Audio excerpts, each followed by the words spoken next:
How's it going, everyone? It's Juan Romero here from SwitchWatch. I hope you're all enjoying your weekend. Today I've got a review of Airheart, Tales of Broken Wings, but before we break this one down, I've got another giveaway for you guys and girls. Yes, I've got 3 EU copies of Kill All Zombies, and if you want to win one of those copies, then all you have to do is play our game, which is integrated within this video. It's a word game, and if you need to know how to play, then read the pinned comment or the description below. For those of you that have played it before, then you know what to do. Let's get into this one then and see if it's worth your investment. Things start off with you taking control of Amelia, a young pilot and fisherwoman. Only these fish are flying fish caught amongst dangerous skies where other sky pilots, or pirates shall we say, lurk looking to blast anything that comes near them. Now, Granaria is a flying city and you reside right at the bottom, of course, where there are multiple levels upwards.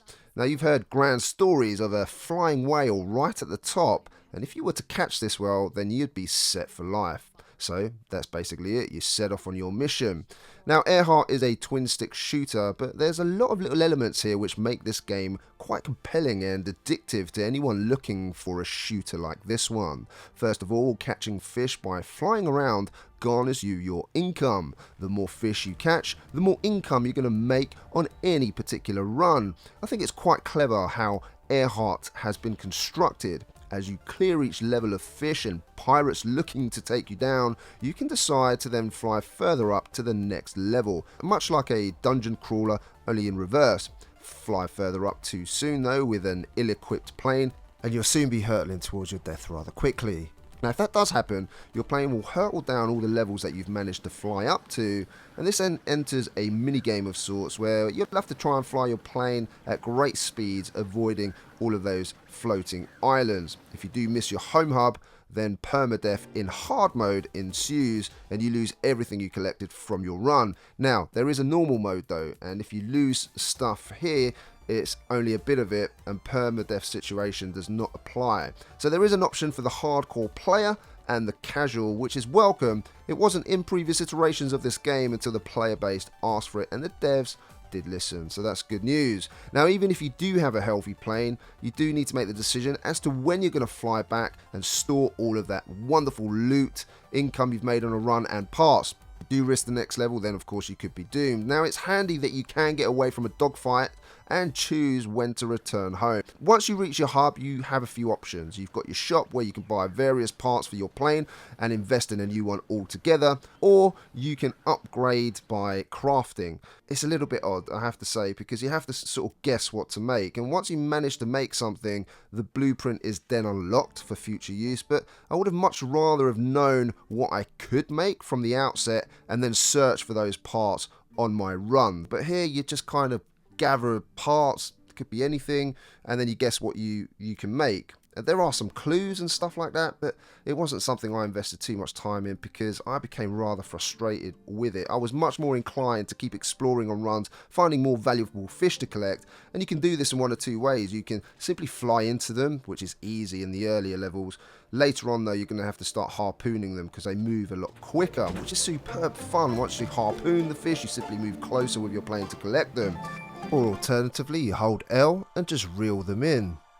It can also be used as a very useful weapon. You can harpoon smaller planes and swing them into rocks to destroy, or for bigger planes you can rip their shields away so you can then get to them and shoot them easier. Found that it was a great mechanic and fun one to use as well as the primary weapon, which consists of your normal firing bullets or your rockets. Now, in co-op, all of us wanted to control the harpoon.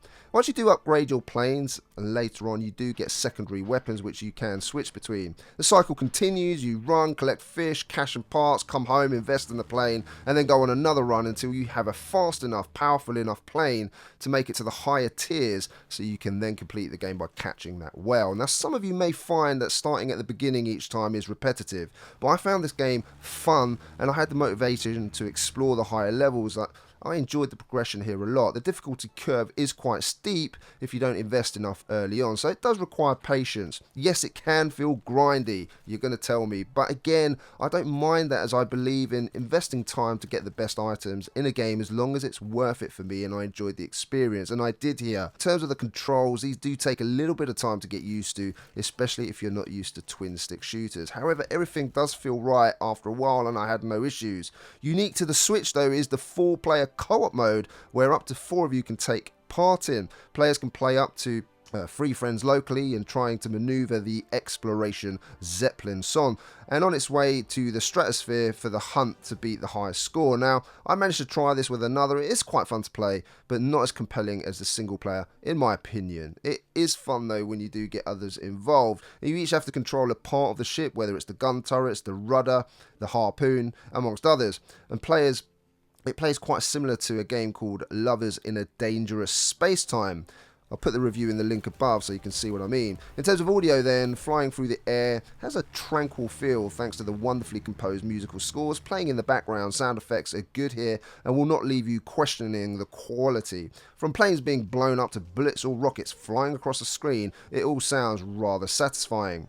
Now, when you are looking at that screen, especially on a big TV, the game design visually is appealing, and I love the way you travel upwards and you can see all the places that you traveled from below.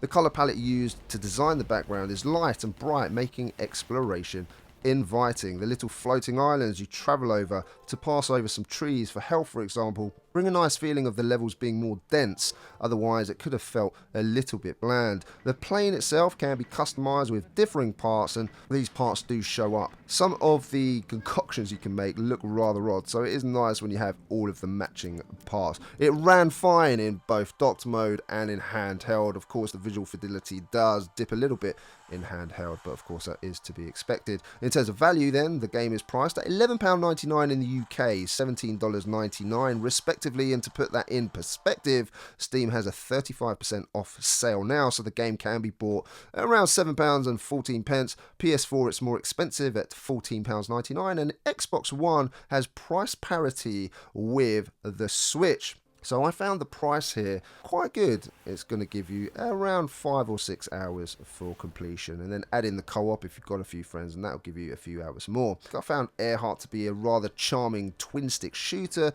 with mechanics that I did enjoy, especially catching fish or swinging planes into rocks. The story is nothing to write home about, and I could take or leave that crafting system, but the gameplay, the essence here of what makes a game fun, was something that I came back for time and time again. There is something here for the casual and hardcore player, although having to redo levels time after time may get a little bit repetitive. This one for me then, a solid 7 out of 10. If you enjoyed this review then guys, please leave a like, leave us a comment down below, let me know what you think of the game, and be sure to make that comment if you're playing for the chance to win Kill All Zombies, a copy of that game EU we have to give away. I'll announce the winners on the next video, or next video review that I make. If you're a new watcher here, then why not consider subscribing? You've got a chance to win games, and of course for our crafted reviews, why wouldn't you want to be here? I hope to see you again on the next one anyway.